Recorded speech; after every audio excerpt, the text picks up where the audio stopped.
Well, it may look pretty, but the pistachio tide that's taken over the Inner Harbor is making a big stink out of downtown. We kind of mean that literally. We first told you about this natural phenomenon last week, which causes the air to smell like rotten eggs.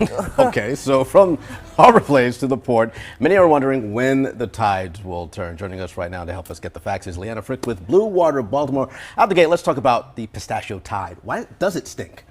Well, the pistachio tide is green because of photosynthesizing bacteria. And those bacteria are on the surface because of water temperatures that cause a turnover event. So the cooler water on the top sinks, it pushes the water on the bottom up, and it brings with us this naturally occurring bacteria. It's nature. Yeah. Is it? But how common is it? Like, have we seen this many times before, whether it be in Baltimore or other areas? I mean, is it pretty common? It is not as common as you would think from this summer. So we've certainly seen more of this phenomenon since about mid-August than you would expect to see.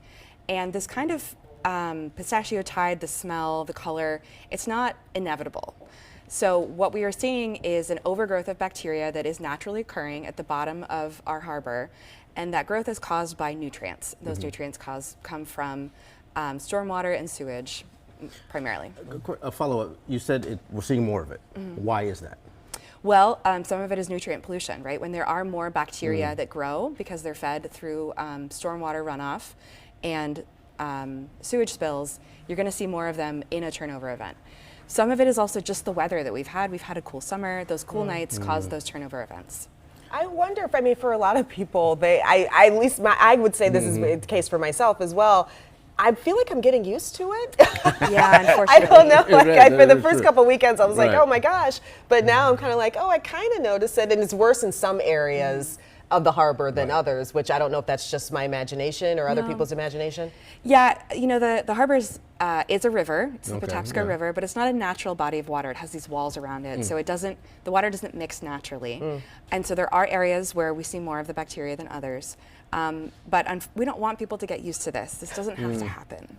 Speaking of the people, like when people see that green water and they smell that stinky air, they wonder, I mean, am I breathing in something that's going to cause me to be sick? Or they wonder about their health concerns. Should they be concerned? They shouldn't be concerned. I mean, obviously, human health is always a concern with natural bodies of water. This bacteria is not hazardous.